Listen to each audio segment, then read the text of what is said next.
Всем привет, Джейсон снова на связи.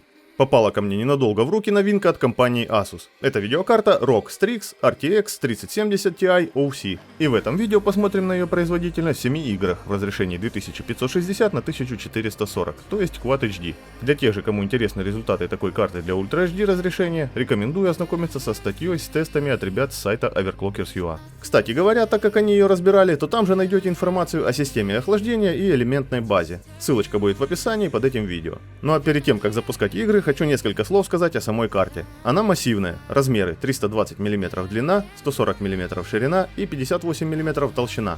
То есть с собой она перекрывает 3 слота на материнской плате. Вдобавок вес у нее почти 1,8 кг, так что если у вас она будет установлена классически, то есть горизонтально, то я настоятельно рекомендую использовать для нее подставку, дабы снизить нагрузку на PCI-Express слот на материнке. Также учитывайте, что для доп. Питания здесь используется 3 8-пиновых разъема, а рекомендуемая мощность блока питания для этой карты составляет 750 Вт. Конкретно в моем случае, для того чтобы запитать всю систему и не переживать о том, что блоку будет как-то тяжело и некомфортно, я воспользуюсь голдовым 1000-ваттником, также серии ROG Strix от Asus. Список остальных железок из тестового стенда перед вами. Игры и системы запускаются с SSD накопителей. Винда 10 Pro, версия 21H1. Драйверы для видеокарты версии 471.41. Собрано это все в корпусе Deepcool CL500, но с него убраны все вентиляторы и сняты все панели, так что по сути это открытый стенд. Видеокарта версии OC, то есть имеет заводской разгон, поэтому в тестах буду ее использовать в том варианте, в котором она предлагается производителем из коробки. Игр, напомню, будет 7, и это те проекты, в которые я сам на данный момент играю или только начал играть. Ну что, приступим? Forza Horizon 4. Максимальное возможное качество, получается в среднем 130 кадров.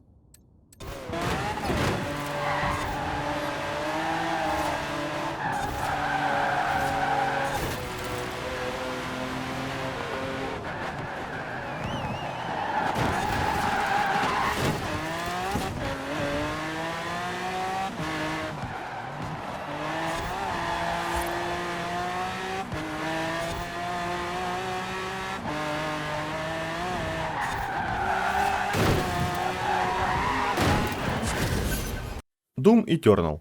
Качество абсолютный кошмар, FPS говорит сам за себя.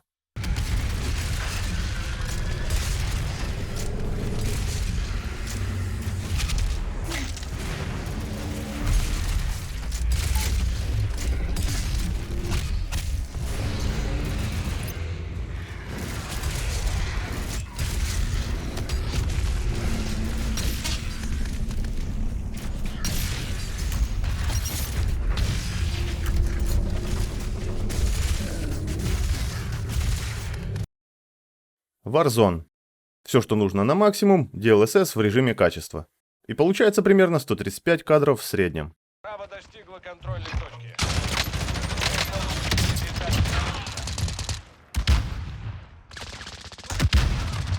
Альфа отступает, сопровождайте ее.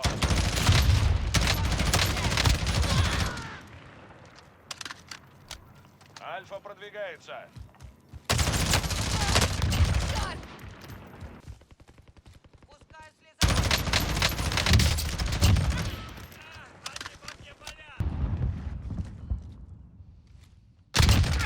Альфа продвигается. Days Gone. Предустановка качества максимальная, и в таком варианте средний FPS составляет где-то 115-120 кадров.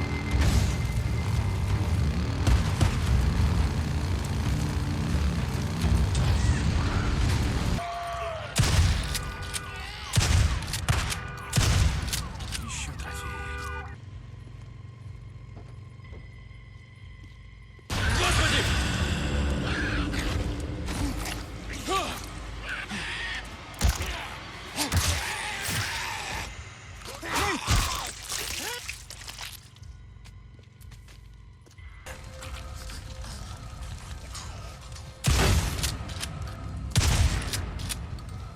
Давай, погнали.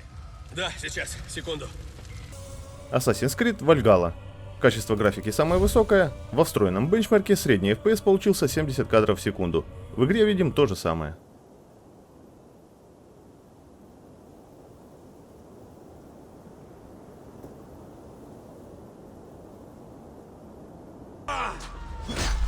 Умрешь!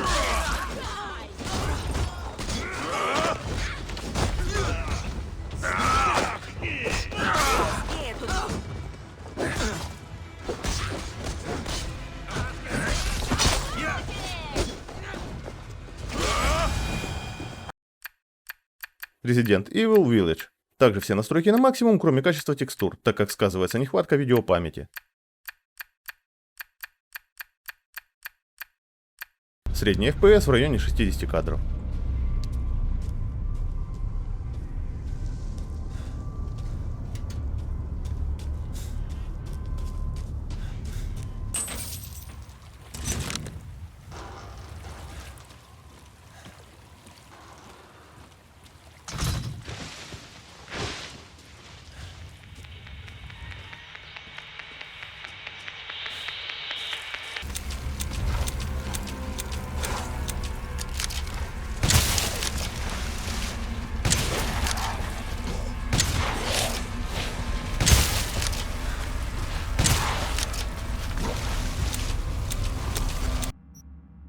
Киберпанк 2077. Максимальные настройки с трассировкой лучей на ультра и DLSS в автоматическом режиме. В среднем получается около 60 кадров.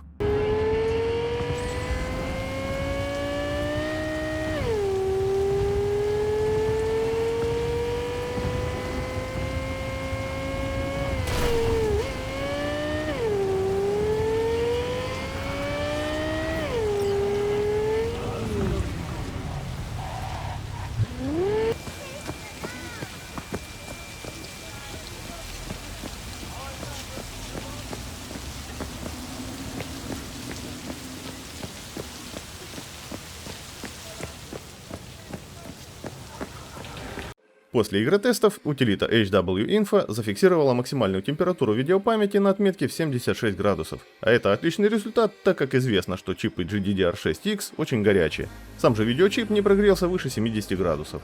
Акустически карта также порадовала, она не выделялась из общего шума системы. Поэтому конкретно к данной видяшке вопросов у меня нет. Asus ROG Strix это отличный вариант исполнения 3070 Ti.